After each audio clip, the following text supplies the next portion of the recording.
एक बार सोच कर देखिए, एक ऐसे कर्मचारी के बारे में जो कभी सोता नहीं है और जो कभी थकता भी नहीं है। बिल्कुल। और एक सेकंड के अंदर लाखों गणित की पहेलियां सुलझा लेता है। और सबसे बड़ी बात, सालों साल काम करने के बाद भी ना उससे कभी कोई गलती नहीं होती। सुनने में तो ये किसी जादुई शक्ति या सुपर हीरो जैसा लगता है ना। एकदम। लेकिन इस जादुई कर्मचारी में एक बहुत बड़ी कमी भी है। मतलब वो अपने आप ये तय ही नहीं कर सकता कि उसे एक कदम आगे बढ़ाना है या पीछे। सही कहा। और यही वो मशीन है जिसपे आज हमारी पूरी दुनिया टिकी है, हमारा कंप्यूटर। हाँ, तो आज के इस गहरी चर्चा में हमारे पास जो अध्ययन सामग्री है ना, वो एसएससी, रेलवे और बाकी प्रतियोगी परीक्षाओं की तैयारी कर रहे उम्मीदवारों के लिए किसी खजाने से कम नहीं है। बिल्कुल, बहुत महत्वपूर्ण सामग्री है। आज हम कंप्यूटर के बुनियादी सिद्धांतों की गहराई में उतरने वाले हैं। और हमारा मकसद सिर्फ परीक्षा के सिलेबस को दोहराना नहीं है। रट्टा मारना तो बिल्कुल भी नहीं है। राइट। हम उस भारी भरकम तकनीकी जानकारी के पीछे के विज्ञान को इस तरह डिकोड करेंगे कि फिर कभी उसे रटने की जरूरत ही ना पड़े। मैं हमेशा यही सोचती हूँ कि हम रटते क्यों हैं। असल में जब बात प्रतियोगी परीक्षाओं की होती है ना, तो सबसे बड़ी समस्या यही है। लोग सिर्फ तथ्यों को रटने की कोशिश करते हैं और परीक्षा हॉल का जो भारी दबाव होता है, ओहो, वो तो पूछिए मत। हाँ, उस दबाव में रटी हुई चीजें अक्सर दिमाग से उड़ जाती हैं।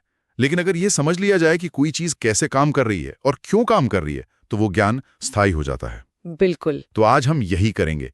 हम सिर्फ ये नहीं जानेंगे कि क्या याद रखना है, बल्कि उन मशीनी पुर्जों और प्रोग्राम्स के काम करने के तर्क को भी समझेंगे। तो चलिए इस सफर की शुरुआत एक बहुत ही बुनियादी सवाल से करते हैं। जिस उपकरण ने हमारी पूरी दुनिया को बदल कर रख दिया है, उसके नाम की जड़ें आखिर कहाँ जुड़ी हैं? ये एक बहुत ही दिलचस्प कहानी है। हमारी स्रोतों के अनुसार ये जो कंप्यूटर शब्द है ना, वो असल में लैटिन भाषा के शब्द कंप्यूटारे से निकला है। और मजे की बात ये है कि इसका मतलब इंटरनेट चलाना या वीडियो गेम खेलना बिल्कुल नहीं था। बिल्कुल नहीं। इसका सीधा सा अर्थ था गणना करना, बस। और इतिहास के पन्नों में झांके तो ये बात और भी साफ हो जाती है। जब इस मशीन की पहली बार कल्पना की गई थी ना, तो इसके पीछे का उद्देश्य बहुत स्पष्ट था। वो क्या था? देखिए, इंसानी दिमाग बड़ी और जटिल गणितीय गणनाएं करते समय अक्सर गलतियां कर बैठता है। मतलब थकान की वजह से या कभी ध्यान भटकने से। हाँ, इंसान है, गलतियां तो होंगी ही। एकदम सही। तो इसी इंसानी सीमा को पार करने के लिए चार्ल्स बेबेज ने एक ऐसी मशीन का सपना देखा जो सिर्फ और सिर्फ अचूक गणनाएं कर सके। अच्छा, इसीलिए चार्ल्स बेबेज को कंप्यूटर का जनक कहा जाता है। जी हाँ, उन्हें फादर ऑफ कंप्यूटर माना जाता है। उनका जो एनालिटिकल इंजन था, वो आज की हर आधुनिक मशीन का पूर्वज है। चार्ल्स बेबेज का नाम तो खैर हर परीक्षा के प्रश्न पत्र का एक बहुत ही जाना पहचाना हिस्सा है। ये तो सभी को पता होना चाहिए। बिल्कुल, ये बहुत ही आम सवाल है। लेकिन उनके इस एनालिटिकल इंजन या इस गणना करने वाली मशीन के विचार को अगर हमें किसी बहुत ही आसान तरीके से समझना हो, तो क्या हम इसे एक स्मार्ट किचन की तरह देख सकते हैं? Smart kitchen? ये तो बहुत ही रोचक तुलना है। कैसे? कल्पना कीजिए एक ऐसा किचन जहां मशीन को कुछ नहीं पता। वो ये नहीं जानती कि आज मटर पनीर बनना है या गाजर का हलवा। अच्छा, ठीक है। वो सिर्फ और सिर्फ उस रेसिपी यानी उस निर्देश का पालन करती है जो उसे बाहर से दिया गया है। अरे वाह! इस स्मार्ट किचन वाले सादृश्य को अगर हम थोड़ा और विस्तार दें ना, तो ये मशीन की पूरी कार्यप्रणाली को बहुत ही खूबसूरती से समझा देता है ना? हाँ। उस किचन में जो एक मुख्य शेफ है, वो असल में आपका प्रोसेसर या सीपीयू है। सीपीयू। और उस शेफ का अपना कोई दिमाग या अपनी कोई इच्छा नहीं है। अगर आप उसे चाय की पत्ती, चीनी और पानी देंगे और उसे उबालने का निर्देश देंगे, तो वह चाय ही बनाएगा। वो खुद से ये नहीं कहेगा कि अरे आज तो बारिश हो रही है, चलो पकौड़े बनाते हैं। बिल्कुल नहीं। चार्ल्स बेबेज का मूल सिद्धांत यही था कि मशीन केवल उन निर्देशों की गुलाम है जो उसे दिए जाते हैं। वह सिर्फ दी गई कच्ची सामग्री को एक तय प्रक्रिया के तहत पकाने का काम करती है। लेकिन अगर ये स्मार्ट किचन सिर्फ बाहरी निर्देशों पर चलता है, तो एक बहुत ही तार्किक सवाल उठता है मेरे दिमाग में। वो क्या? मशीन के अंदर ये पूरा काम किस क्रम में होता है? पहले क्या होता है और बाद में क्या? यहीं से उस पूरी प्रक्रिया की शुरुआत होती है जिससे प्रतियोगी परीक्षाओं में बार बार एक खास मॉडल के रूप में पूछा जाता है। अच्छा, वो आईपीओएस मॉडल। एकदम सही, आईपीओएस मॉडल। आईपीओएस यानी इनपुट प्रोसेसिंग, आउटपुट और स्टोरेज।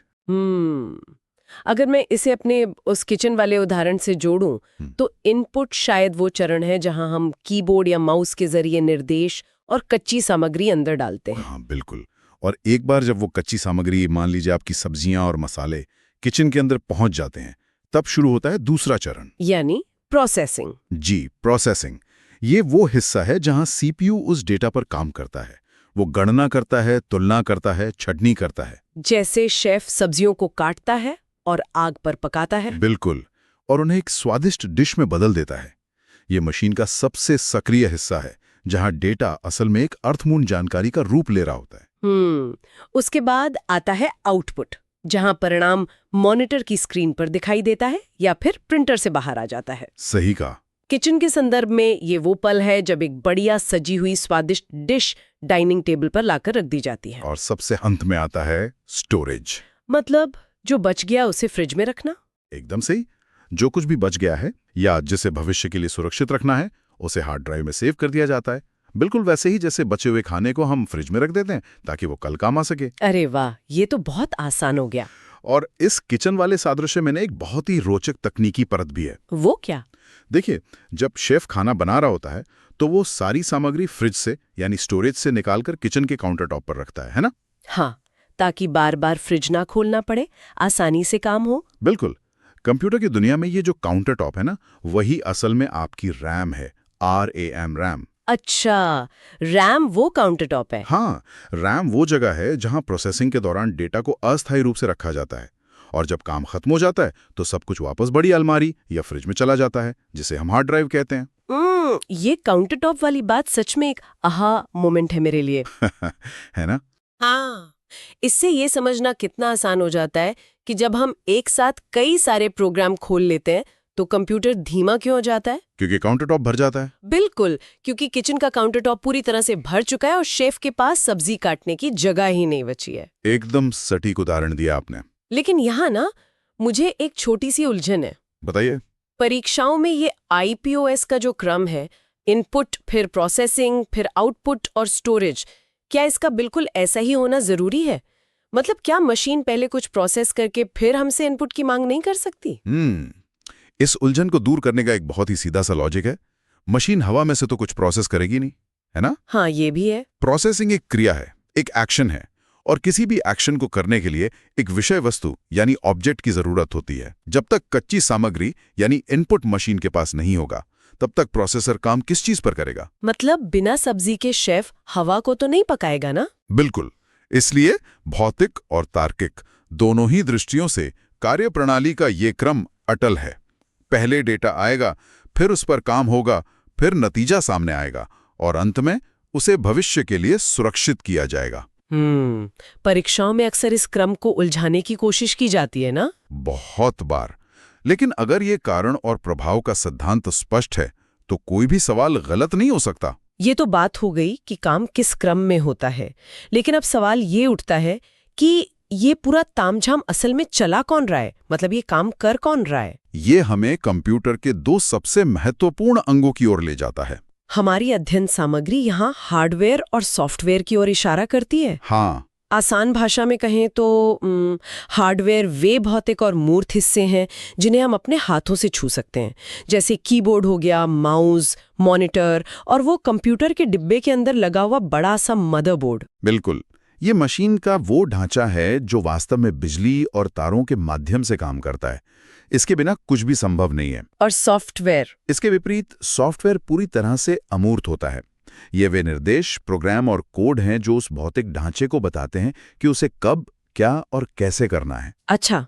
आप वेब ब्राउजर का इस्तेमाल करते हैं, MS वर्ड में टाइप करते हैं या कोई वीडियो गेम खेलते हैं, ये सब सॉफ्टवेयर है। इसे देखकर तो मुझे ये बिल्कुल इंसान के शरीर और आत्मा के रिश्ते जैसा लगता है। अरे वाह, क्या बात है। मतलब हार्डवेयर एक भौतिक शरीर की तरह है जिसे हम छू सकते हैं, जैसे हमारे हाथ, पैर, दिमाग का भौतिक हिस्सा, और सॉफ्टवेयर उस शरीर को चलाने वाले विचारों या आत्मा की तरह है जिसे किसी ने कभी छुआ नहीं है। बिल्कुल सही। हम मॉनिटर के शीशे को तो छू सकते हैं, लेकिन उसके अंदर चल रहे वेब ब्राउज़र को भौतिक रूप से पकड़कर बाहर नहीं निकाल सकते। वो सिर्फ महसूस किया जा सकता है या उसका काम देखा जा सकता है। शरीर और आत्मा का ये तालमेल इस पूरे विज्ञान का मूल है। सोचिए, अगर शरीर यानी हार्डवेयर बहुत मजबूत है, आपके पास दुनिया का सबसे तेज प्रोसेसर है, लेकिन उसके अंदर की आत्मा यानी सॉफ्टवेयर में कोई वायरस है या वो करप्ट हो गई है, तो वो मशीन किसी काम की नहीं है। वो सिर्फ धातु और प्लास्टिक का एक निर्जीव डब्बा बन के रह जाएगी। बिल्कुल।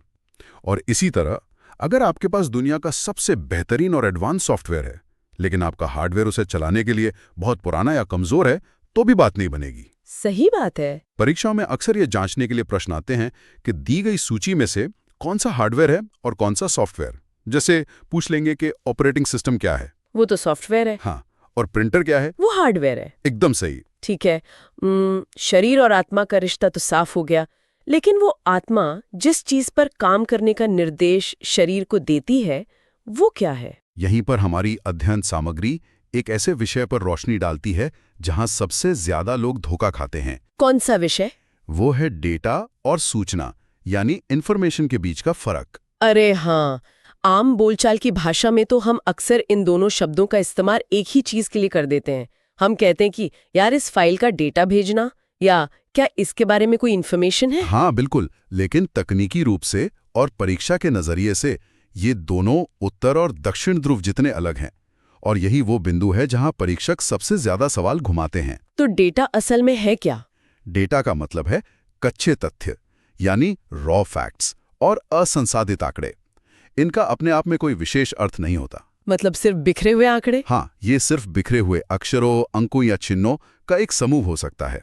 इसे मुख्य रूप से दो भागों में बांटा जाता है। कौन कौन से? पहला है अल्फा न्यूमेरिक डेटा, जिसमें A से Z तक के अक्षर, 0 से 9 तक के अंक और विशेष चिन्ह जैसे कि @ या हैश शामिल होते हैं। जैसे हमारा कोई पासवर्ड होता है। बिल्कुल सही। और दूसरा है नॉन न्यूमेरिक डेटा, जिसमें गणना नहीं की जा सकती, जैसे किसी व्यक्ति की तस्वीर हो गई या उसका नाम। ये बात मुझे हमेशा हैरान करती है कि कच्चा डेटा कितना बेमतलब हो सकता है ना? हाँ, लेकिन जब सीपीयू उस डेटा को प्रोसेस करता है, उसे एक संदर्भ देता है और उसे एक संगठित रूप में पेश करता है, तब वो सूचना यानी इन्फॉर्मेशन बन जाता है। एकदम सटीक। कच्चा डेटा उन बिखरे हुए अक्षरों की तरह है जिन्हें कोई बच्चा जमीन पर फेंक दे, लेकिन सूचना उन अक्षरों को जोड़कर लिखी गई एक पूरी कहानी है जिसका एक स्पष्ट और गहरा अर्थ होता है। चलिए इस अंतर को एक बड़े और वास्तविक उदाहरण से समझते हैं। सोचिए, दिवाली का समय आने वाला है। ओहो, तब तो टिकट मिलना बहुत मुश्किल होता है। बिल्कुल। लाखों लोग भारतीय रेलवे की वेबसाइट यानी IRCTC पर ट्रेन की टिकट खोज रहे हैं। कोई दिल्ली टाइप कर रहा है, कोई पटना, कोई 24 अक्टूबर की तारीख डाल रहा है। ये सारे अलग अलग क्लिक्स, तारीखें और शहरों के नाम सिर्फ डेटा हैं। अच्छा, तो ये सिर्फ कच्चा डेटा है? हाँ, सिस्टम के सर्वर में ऐसे करोड़ों असंशोधित आंकड़े हर मिनट जमा हो रहे हैं। इनका अकेले कोई मतलब नहीं है। हाँ, एक अकेला क्लिक सिर्फ एक कच्चा तथ्य है। बिल्कुल, लेकिन फिर रेलवे का सॉफ्टवेयर यानी वो आत्मा उस विशाल हार्डवेयर को निर्देश देता है कि इन करोड़ों कच्चे आंकड़ों को प्रोसेस किया जाए। फिर क्या होता है? मशीन तेजी से तुलना करती है और एक पैटर्न निकालती है, और मॉनिटर पर एक रिपोर्ट उभर कर आती है कि 22 से 25 अक्टूबर के बीच दिल्ली से पटना जाने वाले यात्रियों की संख्या में 300% की वृद्धि होने वाली है। अरे वाह! अब ये जो परिणाम सामने आया है ना, ये सूचना या इंफॉर्मेशन है। इस अर्थपूर्ण सूचना के आधार पर ही रेलवे प्रशासन ये तय कर पाता है कि उस रूट पर कितनी विशेष ट्रेनें चलानी है। ये तो बहुत ही शानदार उदाहरण है। और परीक्षाओं में सीधे तौर पर यही पूछा जाता है कि प्रोसेसिंग के बाद प्राप्त परिणाम को क्या कहा जाता है, और इसका निर्विवाद उत्तर सूचना होता है। ये रेलवे वाला उदाहरण इसे हमेशा के लिए याद रखने का एक अचूक तरीका है। मतलब डेटा से सूचना तक के सफर को देखकर ही हमें इस मशीन की उन महाशक्तियों का एहसास होता है जो इसे हम इंसानों से बिल्कुल अलग खड़ा कर देती हैं। बिल्कुल। और हमारी अध्ययन सामग्री में कंप्यूटर की कुछ प्रमुख विशेषताओं का जिक्र है जिन्हें प्रतियोगी परीक्षाओं में अक्सर परखा जाता है। हाँ, जैसे कि सक्षमता, सटीकता और इसकी बहुउद्देशीय प्रकृति। इन विशेषताओं के पीछे का विज्ञान बहुत दिलचस्प है। सबसे पहले बात करते हैं सक्षमता या डिलिजेंस की। देखिए, इंसान की एक भौतिक सीमा होती है। हम थकते हैं, हमें नींद आती है, हमारा ध्यान भटकता है। अगर आपको 1 लाख कागजों पर मोहर लगानी हो तो पहले 100 कागजों के बाद आपकी गति और ध्यान दोनों कम होने लगेंगे। 100? मैं तो शायद 50 के बाद ही बोर हो जाऊंगी। बिल्कुल। लेकिन कंप्यूटर बिना थके, बिना बोर हुए, बिना अपनी एकाग्रता खोए 24 घंटे 7 दिन एक ही रफ्तार से काम कर सकता है। वो पहले काम को भी उसी ऊर्जा से करेगा जिससे वो अपने 10 लाखवें काम को करेगा। कमाल है। और यही सक्षमता उसे उसके दूसरी महाशक्ति की ओर ले जाती है, यानी सटीकता या एक्यूरेसी। बिल्कुल। कंप्यूटर कभी भी लगभग या शायद में काम नहीं करता, वो 100% सटीक परिणाम देता है। लेकिन इस सटीकता के साथ ना एक बहुत ही मजेदार और थोड़ी दुखदाई सच्चाई भी जुड़ी हुई है। वो क्या? मतलब कंप्यूटर दुनिया का सबसे मेहनती और आज्ञाकारी कर्मचारी तो है, लेकिन उसके पास अपना खुद का कोई सामान्य ज्ञान या सोचने की क्षमता बिल्कुल नहीं होती। करना मुझे अपना एक किस्सा याद आ रहा है। अच्छा, बताइए। एक बार मैं एक बहुत बड़ी एक्सेल शीट पर काम कर रही थी जहां मुझे कुछ बिलों का हिसाब लगाना था। मैंने फॉर्मूला लगाया लेकिन परिणाम बार बार गलत आ रहा था। फिर? मैं 3 घंटे तक अपना सिर खुजाती रही, ये सोचकर कि ये इतना एडवांस कंप्यूटर साधारण सी गणना में गलती कैसे कर सकता है। अरे बाप रे। बाद में पता चला कि मैंने एक जगह गलती से 0 की जगह अंग्रेजी का अक्षर ओ टाइप कर दिया था। ओहो, ये तो बहुत आम गलती है। हाँ, और मशीन ने बड़ी ईमानदारी से और 100% सटीकता के साथ मेरे उस गलत निर्देश यानी गार्बेज इन का पालन किया और मुझे गलत परिणाम दे दिया, गार्बेज आउट। उसने खुद से ये नहीं सोचा कि अरे यहाँ तो शायद 0 होना चाहिए। यही वो बिंदु है जहां मशीन की सीमा उजागर होती है। कंप्यूटर कभी अपनी तरफ से गलती नहीं करता। बिल्कुल नहीं। अगर कोई गलती होती है तो वो 100% उस इंसान की गलती होती है जिसने उसे इनपुट या निर्देश दिया है। मशीन सिर्फ एक दर्पण है जो आपके निर्देशों को सटीकता के साथ प्रतिबिंबित करती है। इसलिए परीक्षाओं में ये स्पष्ट रूप से पूछा जाता है कि कंप्यूटर की सबसे बड़ी कमी क्या है, और इसका उत्तर है इसमें निर्णय लेने की क्षमता और बुद्धिमत्ता यानी IQ का पूरी तरह से अभाव होना। बिल्कुल। इसके बावजूद अपने इस बिना दिमाग वाले अस्तित्व के साथ भी कंप्यूटर आज हमारी सभ्यता का सबसे अहम हिस्सा बन चुका है। और इसका कारण है इसकी तीसरी विशेषता, इसका बहुउद्देश्य यानी वर्सेटाइल होना। सही कहा। आज ये मशीन सिर्फ गणित की गणनाओं तक सीमित नहीं है। हम इसका उपयोग शिक्षा, बैंकिंग, रेलवे आरक्षण, रक्षा प्रणालियों और प्रशासन मतलब हर जगह कर रहे हैं। इस वर्सेटाइल प्रकृति ने ही असल में इस मशीन की पहचान को पूरी तरह से बदल कर रख दिया है। एक समय था जब इसका नाम कंप्यूटर सिर्फ इसलिए पड़ा क्योंकि ये गणना करता था। लेकिन जैसे जैसे इसका उपयोग शिक्षा और शोध में बढ़ने लगा, शिक्षाविदों ने इसके नाम को एक नए अर्थ में ढालने की कोशिश की। उन्होंने एक फुल फॉर्म तैयार किया जो आज की परीक्षाओं का एक बहुत ही लोकप्रिय प्रश्न बन चुका है। अरे हाँ, ये एक ऐसी ट्रिक है जिसे अक्सर बहुविकल्पीय प्रश्नों यानी MCQs में उलझाने के लिए इस्तेमाल किया जाता है। बिल्कुल। कंप्यूटर शब्द का ये जो फुल फॉर्म है ना, वो असल में एक बैक्रोनिम है।